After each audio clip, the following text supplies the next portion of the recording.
السلام علیکم ورحمۃ اللہ وبرکاتہ، نحمدہ ونصلی علی رسولہ الکریم، اما بعد فاعوذ باللہ من الشیطان الرجیم، بسم اللہ الرحمن الرحیم، رب اشرح لی صدری ویسر لی امری واحلل عقدۃ من لسانی یفقہوا قولی۔ ہم قیامت کے دن کے حالات کے بارے میں پڑھ رہے تھے۔ آج ہم انشاءاللہ قیامت کے دن جو بندوں کا حساب ہوگا اس کے کچھ اصول و قواعد کے بارے میں پڑھیں گے۔ تو آئیے دیکھتے ہیں کہ وہ قیامت کا دن کیسا دن ہے۔ بسم اللہ الرحمن الرحیم، لا اقسم بیوم القیامہ ولا اقسم بالنفس اللوامہ، أيحسب الإنسان أن لن نجمع عظامه بلى قادرين على أن نسوي بنانه بل يريد الإنسان ليفجر أمامه يسأل أيان يوم القيامة فإذا برق البصر وخسف القمر وجمع الشمس والقمر يقول الإنسان يومئذ أين المفر كلا لا وزر إلى ربك يومئذ المستقر۔ نہیں میں قیامت کے دن کی قسم کھاتا ہوں، اور نہیں میں بہت ملامت کرنے والے نفس کی قسم کھاتا ہوں۔ کیا انسان گمان کرتا ہے کہ بے شک ہم کبھی اس کی ہڈیاں اکٹھی نہیں کریں گے؟ کیوں نہیں، ہم انہیں اکٹھا کریں گے، اس حال میں کہ ہم قادر ہیں کہ اس کی انگلیوں کے پور پور درست کر کے بنا دیں۔ بلکہ انسان چاہتا ہے کہ اپنے آگے آنے والے دنوں میں بھی نافرمانی کرتا رہے۔ وہ پوچھتا ہے اٹھ کھڑے ہونے کا دن کب ہوگا، پھر جب آنکھ پتھرا جائے گی اور چاند گہنا جائے گا اور سورج اور چاند اکٹھے کر دیے جائیں گے، اور انسان اس دن کہے گا کہ بھاگنے کی جگہ کہاں ہے؟ ہرگز نہیں، پناہ کی کوئی جگہ نہیں، اس دن تیرے رب ہی کی طرف جا ٹھہرنا ہے، یعنی رب کے علاوہ انسان کو کہیں کوئی پناہ نہ ملے گی۔ تو آئیے ہم دیکھتے ہیں کہ قیامت کے دن جو حساب کتاب ہوگا اس کا طریقہ کار کیا ہوگا۔ سب سے پہلی بات تو یہ کہ یہ معاملہ امر غیبی سے تعلق رکھتا ہے، اور اس بارے میں ہمیں جو کچھ بتا دیا گیا ہے ہم صرف اتنا ہی جانتے ہیں۔ رب عز و جل کے حساب کا ایک خاص طریقہ ہوگا جسے وہ خود ہی جانتا ہے، لیکن کچھ قاعدے ایسے بتا دیے گئے ہیں، کچھ اصول ایسے بتا دیے گئے ہیں کہ جن کی روشنی میں ہم کچھ امیجن کر سکتے ہیں کہ اس دن حساب کتاب کس طرح ہوگا۔ چوتھا قاعدہ، ہر انسان کو اس کے ہر عمل کے بارے میں آگاہ کیا جائے گا۔ جو بھی کسی نے عمل کیا ہوگا وہ سب اس کو دکھایا جائے گا۔ اللہ سبحانہ تعالیٰ اپنی مخلوق پر حجت قائم کرنے کے لیے اور اپنے بندوں میں عدل قائم کرنے کے لیے انہیں ان کے تمام اعمال سے آگاہ کرے گا۔ یا تم یہ نہ کہو کہ میں نے شاید تم پر زیادتی کی ہے اور تم نے تو بڑے اچھے کام کیے تھے اور میں نے ان کو نکال دیا، کہیں چھوڑ دیا اور اس کا بدلہ نہیں دے رہا۔ نہیں، یہ کیوں کیا جائے گا؟ تاکہ ہر شخص کو مکمل اطمینان اور تسلی ہو جائے۔ کس بات کی تسلی؟ کہ جس انجام کو وہ پہنچ رہا ہے وہ دراصل وہی ہے جو اس کی اپنے ہاتھوں کی کمائی ہے۔ اب اس کے پاس کوئی عذر اور بہانہ بھی نہیں رہے گا۔ جو شخص جہنم میں داخل ہوگا وہ یہ نہیں کہے گا کہ وہ جہنم کی بجائے جنت کا زیادہ حقدار تھا، کیونکہ وہ اپنے اعمال نامے دیکھ لے گا کہ میں نے تو جنت والوں کے کام ہی نہیں کیے، کام ہی جہنم والوں کے کیے ہوئے، تو اب مجھے کیا حاصل ہوگا۔ اللہ تعالیٰ سورۃ غافر میں فرماتے ہیں، ان الذين كفروا ينادون لمقت الله اكبر من مقتكم انفسكم اذ تدعون الى الايمان فتكفرون۔ بے شک وہ لوگ جنہوں نے کفر کیا انہیں پکار کر کہا جائے گا، یقیناً اللہ کا ناراض ہونا بہت زیادہ تھا تمہارے اپنے آپ پر ناراض ہونے سے، کیونکہ قیامت کے دن پھر لوگ اپنے آپ پر غصہ کریں گے، اپنے ہاتھ کاٹیں گے، شرمندہ ہوں گے، ریگریٹس کریں گے، حسرتیں کریں گے کہ کاش ہم کوئی اچھا کام کر لیتے۔ فرمایا کہ آج تم اپنے اوپر جتنا غصہ کھا رہے ہو، دنیا میں اللہ تعالیٰ کو تم پر اس سے زیادہ غصہ آتا تھا، جب تمہیں ایمان کی طرف بلایا جاتا تھا تو تم انکار کرتے تھے. اب یہ جو وہاں ان کا غصہ کرنا ہے، یہ کس بات کی علامت ہے؟ کہ وہ اپنے اعمال نامے کو دیکھ کر انکار نہیں کر سکیں گے بلکہ اپنے جرم کا اعتراف کر لیں گے. جیسے ایک اور جگہ پر بھی آتا ہے فَاعْتَرَفُوا بِذَنبِهِمْ فَسُحْقًا لِّأَصْحَابِ السَّعِيرِ. وہ اپنے جرم کا اعتراف کر لیں گے. وہ اعتراف کب کریں گے؟ جب دیکھیں گے اپنے سامنے لکھا ہوا ریکارڈیڈ ہر چیز، تو وہ نہ نہیں کر سکیں گے کہ نہیں ہم نے یہ نہیں کیا تھا. اللہ تعالیٰ ہم سب کو معاف کرے اور ہمیں نیک اعمال ہی کی توفیق دے رہا. اللہم وفقنا لما تحب و ترضى. اللہ ہمارے اعمال نامے میں وہ چیزیں نہ ہوں جن کو دیکھ کر کل ہم شرمندہ ہوں. تو آپ سوچئے کہ اللہ سبحانہ تعالیٰ ان سے اس دن کتنا ناراض ہوگا اور خود ان کا اپنا خوف اور غم اور پریشانی کتنی زیادہ ہوگی. تو ہر انسان کو یہ قدرت دے دی جائے گی، طاقت دے دی جائے گی کہ وہ اپنی پوری زندگی کا ہر عمل دیکھ لے. دنیا میں تو یہ ہوتا ہے نا کہ کوئی کتاب ہم پڑھتے ہیں، کہیں سے پڑھتے ہیں کہیں سے چھوڑ دیتے ہیں، کوئی پڑھتے ہیں کوئی نہیں پڑھتے، کوئی پروگرام دیکھتے ہیں، کچھ دیکھتے ہیں، کچھ فاسٹ فارورڈ کر دیتے ہیں، کچھ چھوڑ دیتے ہیں. بعض اوقات کسی لیکچر میں بیٹھے ہوتے ہیں اور ہمارا دھیان کہیں اور ہوتا ہے، آدھی بات سنتے آدھی نہیں سنتے. یعنی دنیا میں ہم کبھی بھی 100% علم کو نہیں دے پاتے یہ کسی بھی چیز کو. لیکن وہاں ایسا نہیں ہوگا. وہاں انسان کو یہ قدرت دی جائے گی اور اس کو یہ موقع دیا جائے گا کہ وہ اپنی پوری زندگی کا اعمال نامہ دیکھ لے. اور چاہے وہ بہت لمبی زندگی جیا ہوگا پھر بھی وہ اپنے رجسٹر پر، نامہ اعمال پر پوری طرح مطلع ہو جائے گا. دنیا میں تو بعض اوقات انسان کو اس کا امتحانی پیپر دیا جاتا ہے کلاس میں، مثلاً ایگزام پیپر جو ہوتے ہیں، ٹیسٹ پیپر جو ہوتے ہیں، وہ واپس دیے جاتے ہیں اور بچوں کو دکھا دیے جاتے ہیں، دیکھ لو کہاں کہاں غلطی کی تھی. تو اس وقت کہتے ہیں یہ ہم نے غلطی کی تھی. کچھ تو ماننے کو تیار نہیں ہوتے اور کچھ یہ ہے کہ کبھی اس کو نہیں بھی دیا جاتا. لیکن قیامت کے دن جو کہ انصاف کے ساتھ فیصلہ کیا جائے گا تو انسانوں کو ان کا نامہ اعمال دیکھنے کو دے دیا جائے گا. ان سے کوئی چیز چھپائی نہیں جائے گی، کوئی چیز پوشیدہ نہیں ہوگی اور وہ اپنے بارے میں جو فیصلہ ہوگا اس پر بالکل مطمئن ہوگے. کیونکہ جنت والوں کے بھی درجات ہیں، ہر ایک الگ الگ درجے میں ہوگا، اپنے اپنے عمل کے مطابق ہی ہوگا. تو پھر کوئی یہ گلا شکوہ نہیں کر سکے گا کہ ہمیں اس درجے میں کیوں بھیجا گیا. دنیا میں آپ دیکھیے کہ اگر کوئی فرسٹ سیکنڈ تھرڈ پوزیشن کسی کی آ رہی ہو تو سیکنڈ والا بھی بازو کا ناراض ہوتا ہے کہ نہیں میرا خیال ہے میں فرسٹ ہونے کو ڈیزرو کرتا تھا، اور فیل شخص بھی کہتا ہے کہ مجھے تو پاس ہی ہونا چاہیے تھا، میرے ساتھ زیادتی ہوئی.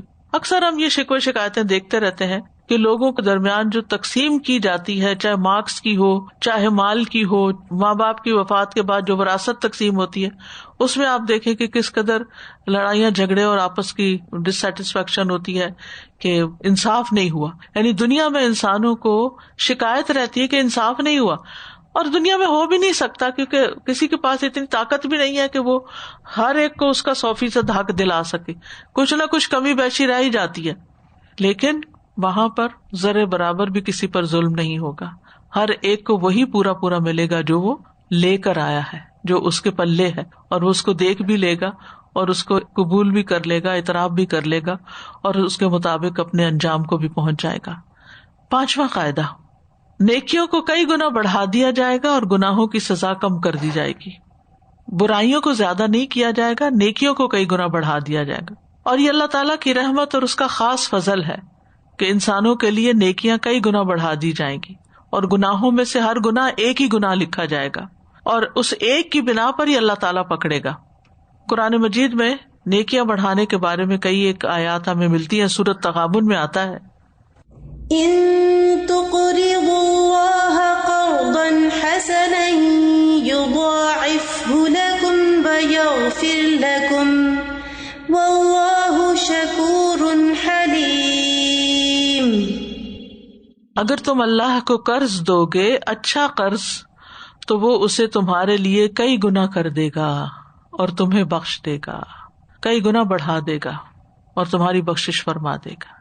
اللہ کو قرض دینا یعنی اللہ کے دین کی خدمت کے لیے انسان جو مال خرچ کرتا ہے، خالصتاً اللہ کی رضا کے لیے کسی کی مدد کرتا ہے، جس کا صلہ اور بدلہ وہ اللہ سے چاہتا ہے، تو وہ دراصل اللہ کے ذمہ قرض ہو جاتا ہے.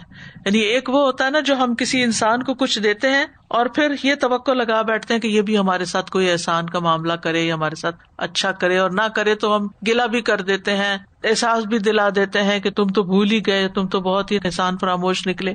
لیکن کچھ کام ایسے ہوتے ہیں انسان کے کہ جس میں انسان صرف اور صرف نیکی کر دریا میں ڈال، وہ آخرت کے دریا میں ڈالتا چلا جاتا ہے کہ کل اس کو وہاں وصول ہونا ہے. لا نرید منکم جزاء ولا شکورا، ہم تم سے انسانوں سے نہ بدلہ چاہتے ہیں، نہ شکریہ چاہتے ہیں، نہ کوئی رسپیکٹ چاہتے ہیں، نہ کوئی ایکنالجمنٹ، کچھ بھی نہیں چاہتے. کیوں؟ انا نخاف من ربنا یوما عبوسا قمطریرا. آخرت کا خوف، اللہ کا ڈر ان اس بات پر آمادہ کرتا ہے.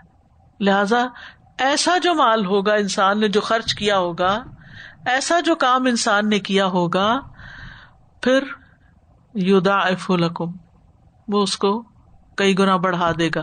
کتنا؟ ڈپینڈ کرتا ہے کہ آپ کا اخلاص کتنا تھا اور آپ کا جذبہ کتنا تھا اور اس کی کوانٹٹی کیا تھی اور اس کی کوالٹی کیا تھی.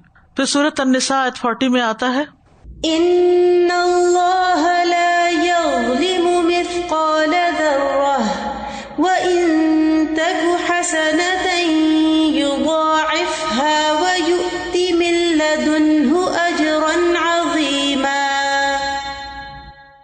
بے شک اللہ ایک ذرے کے برابر بھی ظلم نہیں کرتا، اور اگر وہ ایک نیکی ہوگی تو اسے دگنا کر دے گا اور اپنے پاس سے بہت بڑا اجر عطا کرے گا. ظلم نہیں کرے گا یعنی کہ اس کو اگنور نہیں کرے گا کہ اس کا کوئی بدلہ نہ دے، ذرے برابر بھی. اور اگر کوئی نیکی کرے گا تو اپنے پاس سے بہت بڑا اجر عطا کرے گا. پھر وہی بات کہ جتنا اخلاص ہوگا اس کے مطابق ہی اجر ہوگا. اس لیے نیکی کا کوئی کام بھی نظر آئے تو اپنی ہمت استطاعت کے مطابق اس سے پیچھے نہیں رہنا چاہیے، کر لینا چاہیے. ابھی ریسنٹلی آپ کو معلوم ہوگا کہ بیروت میں جو حالات ہوئے ہیں، اللہ سبحانہ وتعالیٰ محفوظ رکھے. کچھ پتہ نہیں ہوتا انسان کو کس وقت کوئی آفت زمین سے آئے یا آسمان سے آئے. اللہ تعالیٰ ہر ایک کو اپنے حفظ و امان میں رکھے. تو مجھے بڑی خوشی ہوئی کہ رات الہدا کے گروپ میں ہی فوراً ہی کسی نے اسلامک ریلیف کا لنک شیئر کر دیا کہ جو کوئی کنٹریبیوٹ کرنا چاہے ان کے لیے. تو ایسے مواقع پر خاموشی کے ساتھ چاہے $10 ہی دیں لیکن اپنا حصہ ڈال دیں. ہو سکتا ہے اس کی وجہ سے اللہ سبحانہ وتعالیٰ آپ کو دنیا میں بھی کسی ایسے ڈیزاسٹر سے بچائے، کسی طوفان سے بچائے، کسی مصیبت سے، کسی قدرتی ناگہانی آفت سے بچائے، اور آخرت کے لیے تو جمع ہو ہی گیا. اور اس کا ایک فائدہ یہ ہوتا ہے ایسے لنکس پر شیئر کر لینے کا جو ریلائبل ٹرسٹ وردی ہوتے ہیں کہ کسی کو پتہ بھی نہیں چلتا کہ کیا دیا اور یہ دینے والا کون ہے، کیونکہ پرسنلی تو لوگ نہیں آپ کو جانتے ہوتے. تو کہنے کا مطلب یہ ہے کہ نیکی اگر کہیں بھی کرنے کا موقع مل رہا ہے نا، تھوڑی سی بھی، تو بس اپنا حصہ ڈال دیں. ہمیں نہیں پتا کہ کون سی نیکی کس وقت زیادہ اخلاص کے ساتھ ہوگی اور وہ ساری نیکیوں پر بھاری ہو جائے. کیونکہ یہ جو آیت ہے نا بڑی خوبصورت ہے، یعنی نیکی کو بڑھائے گا بھی، اس کو بھی ملٹی پلائی کرے گا، مزید وَيُؤْتِ مِن لَّدُنْهُ أَجْرًا عَظِيمًا، اپنے پاس سے بھی بہت بڑا اجر عطا کرے گا. پھر سورۃ الانعام میں آتا ہے من جاء بالحسنة فله 10 أمثالها ومن جاء بالسيئة فلا يجزى إلا مثلها وهم لا يظلمون. جو شخص نیکی لے کر آئے گا تو اس کے لیے اس جیسی 10 نیکیاں ہوں گی، ایک کے بدلے میں 10 ملیں گے. سبحان اللہ. اگر دنیا میں ہمارے ساتھ ایسے ہونے لگے تو وہ انویسٹمنٹ بھاگ کے کریں. کہیں بھی اگر ہمیں پتا چلے کہ یہ اس بزنس میں لگا دو 10% تو لازمی ملے گا، زیادہ بھی ہو سکتا ہے، تو ہم کہیں واقعی یقینی بات، ہاں یقینی بات ہے، 100% گارنٹی ہے، تو میرا نہیں خیال کہ کوئی بھی پیچھے رہے. اور جو برائی لے کر آئے گا سو اسے جزا نہیں دی جائے گی مگر اسی کی مثل، جتنی برائی ہوگی اتنا ہی بدلہ، اور ان پر ظلم نہیں کیا جائے گا. اللہ سبحانہ تعالیٰ کسی پر ظلم نہیں کرے گا. اب یہ نیکیوں کے بڑھائے جانے کی کئی مثالیں سنت سے بھی ہمیں ملتی ہیں. سہل بن حنیف کہتے ہیں کہ رسول اللہ صلی اللہ علیہ وسلم نے فرمایا، جس نے السلام علیکم کہا اس کے لیے 10 نیکیاں لکھی جائیں گی، اور جس نے السلام علیکم ورحمۃ اللہ کہا اس کے لیے 20 نیکیاں لکھی جائیں گی، اور جس نے السلام علیکم ورحمۃ اللہ وبرکاتہ کہا اس کے لیے 30 نیکیاں لکھی جائیں گی. ساتھ ساتھ اضافہ ہوتا چلا جاتا ہے جیسی جیسی ایفرٹ ہوتی ہے انسان کی. اسی طرح تسبیحات ہیں. نبی صلی اللہ علیہ وسلم نے فرمایا اللہ نے 4 کلمات چنے ہیں، سبحان اللہ والحمد للہ ولا الہ الا اللہ واللہ اکبر. جس نے سبحان اللہ کہا اس کے لیے 20 نیکیاں لکھ دی جاتی ہیں اور 20 برائیاں مٹا دی جاتی ہیں. کتنی دیر لگتی ہے اور کتنی مشکل ہے، کوئی مشکل ہی نہیں. اور جس نے اللہ اکبر کہا اس کے لیے بھی اسی طرح ہے، اور جس نے لا الہ الا اللہ کہا اس کے لیے بھی اسی طرح ہے. پھر اسی طرح اللہ کے راستے میں خرچ کرنے کا اجر ہے. رسول اللہ صلی اللہ علیہ وسلم نے فرمایا جو شخص اللہ کی راہ میں اپنی زائد چیز خرچ کر دے، زائد ایکسٹرا، تو اس کا ثواب 700 گنا ہوگا. کہاں یہ کہ اگر انسان اپنی ضرورت کاٹ کے پھر خرچ کرے تو کتنا بڑا ثواب ہوگا. اور جو اپنی ذات پر، یعنی اپنے لیے کوئی کپڑا لے لیا، کوئی کھانے کی چیز لے لی، اور اپنے گھر والوں پر خرچ کرے، یا کسی بیمار کی عیادت کرے، یا کسی تکلیف دہ چیز کو راستے سے ہٹا دے، تو ہر نیکی کا بدلہ اس کے مثل 10 نیکیاں ہوں گی. یعنی ان کاموں کو بھی اللہ تعالیٰ ہمارے حق میں نیکی شمار کرتا ہے، کیونکہ اللہ نے ہمارے ساتھ ضروریات لگائی ہیں نا. ہمیں پہننے کی بھی ضرورت ہوتی ہے، ہمیں کھانے کی بھی ضرورت ہوتی ہے، ہمیں پڑھنے لکھنے کی بھی ضرورت ہوتی ہے، تعلیم پر بھی خرچ کرنے کی ضرورت ہوتی ہے. یعنی اپنے پرسنل جو ضروریات ہیں ان کی بات کر رہی ہوں. پھر گھر والوں کی بھی ضروریات ہوتی ہیں، ان پر بھی خرچ کرنا ہوتا ہے. پھر اسی طرح بعض اوقات انسان کے پاس پیسے نہیں ہوتے، لیکن یہ پتا چلتا ہے کوئی بیمار ہے تو اس کے پاس چلا جاتا ہے، یا اس کو فون کر لیتا ہے، یا کسی سے اس کا حال پوچھ لیتا ہے، یا اس کے لیے دعائی کر دیتا ہے، یا پھر کسی تکلیف دہ چیز کو راستے سے ہٹا دیتا ہے. یہ دیکھتا رہتا ہے کہ یہ چیز یہاں نامناسب ہے، یا کسی کو چوٹ لگ جائے گی، تو وہ غافل ہو کے نہیں گزرتا، اس کو بس ہٹا دیتا ہے. بعض اوقات چھوٹا سا کھسکانا ہوتا ہے کسی چیز کو، یا ایک ٹشو ہی اٹھانا ہوتا ہے، یا کہیں سے کوئی پانی وائپ کرنا ہوتا ہے، تو اس پر بھی 10 نیکیاں مل رہی ہیں.